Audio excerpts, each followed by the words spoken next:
दर्द भरी प्रेम कहानी। आइए कहानी शुरू करते हैं।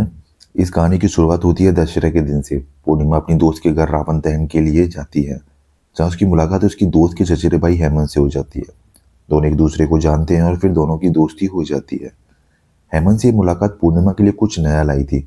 अब तो हेमंत से पूर्णिमा का मिलना जुलना बढ़ गया और कुछ दिन बाद देखते देखते वो दोनों अच्छे दोस्त बन गए। हेमंत और पूर्णिमा की यह दोस्ती बहुत आगे बढ़ती गई और अब तो हेमंत को पूर्णिमा से प्यार हो गया और उसने पूर्णिमा से अपने प्यार का इजहार तक कर दिया। हालांकि पूर्णिमा को थोड़ा असहज जरूर हुई, क्योंकि उसके जीवन में इस खालीपन में ऐसा पहली बार हुआ था कि किसी के वो इतने करीब आई थी और उसका प्यार का इजहार उसके सामने करना, यह सब नया था पूर्णिमा के लिए। पूर्णिमा ने तब तो कुछ नहीं कहा। बाद में हमेशा हेमंत के बारे में सोचती और अपने मन में ख्वाबों को बुनती रहती। कई बार तो उसने ये बात हेमंत से भी साझा की और जो बात आगे बढ़ी तो पूर्णिमा के इस खालीपन की जगह पर हेमंत का ऐसा असर हो गया कि अब तो पूर्णिमा को भी हेमंत से प्यार हो गया। अब दोनों के प्यार की परवान चढ़ने लगी और दोनों के प्यार की ऊंचाई आसमान छूने लगी थी। बात लोगों तक पहुंच गई थी और बात इतनी बढ़ गई थी कि खबर के दोनों के परिवार के दहलीज तक आ गई थी। बात जब पूर्णिमा के परिवार वालों तक पहुंची तो पूर्णिमा के परिवार वालों ने पूर्णिमा को काफी समझाया।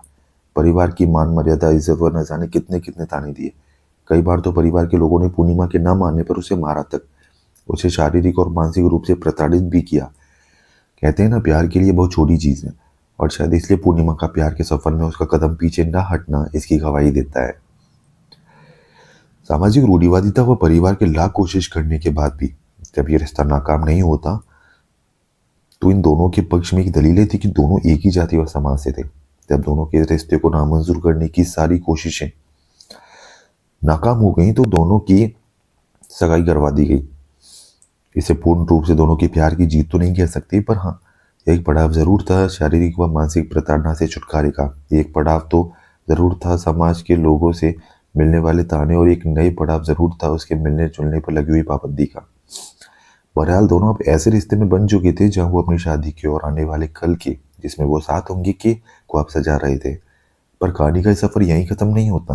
कहते हैं ना कि नियति जिंदगी के पड़ाव को कब आखिरी पड़ाव बना दे कोई नहीं जानता। कल गणगौर है। आज पूर्णिमा बहुत खुश थी कि कल गणगौर और हेमंत से मिलने आने वाले हैं।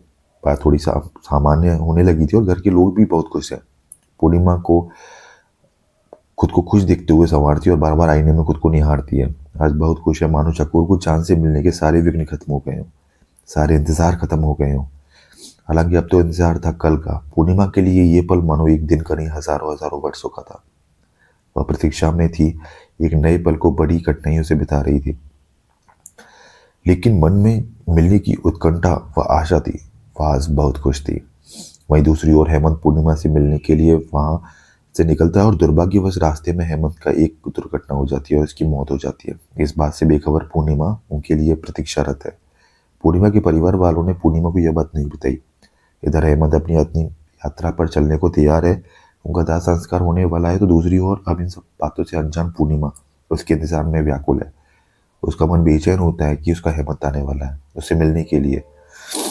शायद ये यात्रा हेमंत की अंतिम यात्रा थी और वहां से लौट कर आना बहुत मुश्किल है। हेमंत का दाह संस्कार हो जाता है, किंतु पूर्णिमा अपने हेमंत की इस आखिरी पड़ाव में उसका इंतजार करती रहती है और वह इस दर्दनाक अंजाम से बेखबर होती है। इधर हेमंत की मौत की खबर से अनजान जब पूर्णिमा को उसकी मौत की खबर मिलती है तो पहले तो वह इस बात को स्वीकार नहीं करती।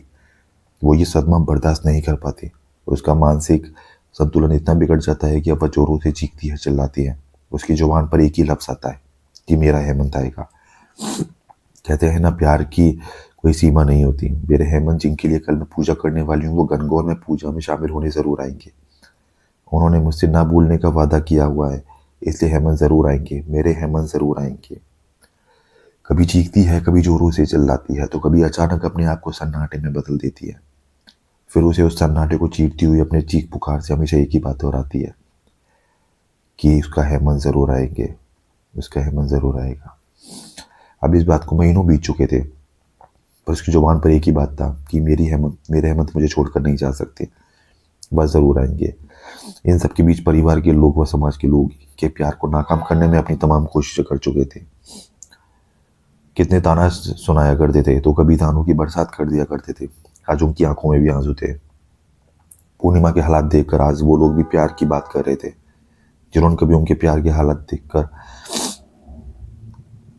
उनको समझा तक नहीं था, और प्रार्थना कर रहे थे पूर्णिमा की जल्दी ठीक होने की, उनकी जिंदगी की खुशियों की दुआ मांग रहे थे। क्या उनकी आंखों में आंसू पश्चाताप के आंसू हैं? क्या इन समाज व परिवार के लोगों की हमदर्दी की, उनकी सोच में परिवर्तन की कोई किरण झलक रही है? क्या जो लोग कभी ताने दिया करते थे आज वो भगवान से प्रार्थना कर रहे हैं इनके ठीक होने की? क्या ये उनकी हृदय की गहराइयों से की गई प्रार्थना थी?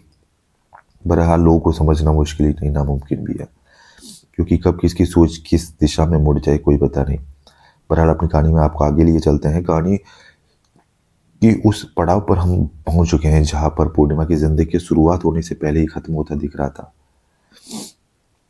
खैर बहुत दिन गुजर गए थे। अब पूर्णिमा खामोशी के साथ रहने लगी और अपनी खामोशी में अपनी घुटन को छुपाए बैठी रहती थी। किसी के कुछ नहीं कहती थी, अपने जज्बातों को अपने सराहने में समेटे रहती थी। रात में उसकी सिसकने की आवाज़ बस के खानों तक रह जाती थी। किसी और का कंधा उसके रोने के लिए था भी तो नहीं। इसी बीच परिवार की ओर से दलील दी जाने लगी कि अब कौन करेगा इससे शादी, और यदि बेटी की शादी नहीं होती तो समाज के लोगों के बीच क्या मुंह दिखाएंगे। यह सोचकर हेमंत के छोटे भाई से पूर्णिमा की सगाई करवा दी गई। बात शादी तक पहुंचती, लेकिन न चाहते हुए भी कुछ गलत ही होता है। पूर्णिमा को फिर से एक रिश्ते में बांध तो दिया गया, पर महीनों वर्षों तक जिंदा होकर भी वो मरती रही। वह जिंदा होकर मर चुकी थी और थक चुकी थी। अपने जीवन के सफर में वह इतना थक चुकी थी कि धीरे धीरे अपने हालातों से समझौता करना सीख लिया था उसने, और शायद इसलिए तो खुश रहने लगी थी। परिवार के अन्य सदस्यों के सामने और लोगों के सामने अपने दुख को छुपाने लगी थी, और पूरी कोशिश करती थी कि उसका दुख किसी को दिखाई न दे। फिर शुरू हो गई समाज के अन्य लोगों की अपनी अपनी पूर्वाग्रह और दलीलें। फिर से लांछन लगाना शुरू कर दिया। कहते हैं ना कि लोग कब बदल जाए पता नहीं। प्यार का मजाक बनाने में एक और नया हथकंडा मिल गया था शायद उनको। अब उनकी खुशी पर न जाने कितनी बातें करने लगे कि देखो कितना खुश है, मानो कुछ हुआ ही ना हो। ध्यान रहिए वही लोग हैं जो कुछ समय पूर्व ही पूर्णिमा के हालातों पर आंसू बहा रहे थे और भगवान से प्रार्थना कर रहे थे कि उसकी जल्दी ठीक होने की। आज वही लोग इस पर चरित्रहीनता के आरोप मढ़ रहे हैं। इन सभी बातों ने उसके जीवन में बहुत ही बदहाली पैदा कर दी थी। मानो कि उसके जीवन में दुखों का साया फिर से आ गया हो। उसके हंसते खेलते वाले जिंदगी में फिर से दुखों का बवंडर आ गया। अब वह फिर से टूटने लगी। समाज ने तो यहाँ तक कहना शुरू कर दिया कि इसने जो कुछ भी किया था वह नाटक था, वह सारा प्यार, वह सारा दुख तो दिखावा था, वह तो महज एक छल था।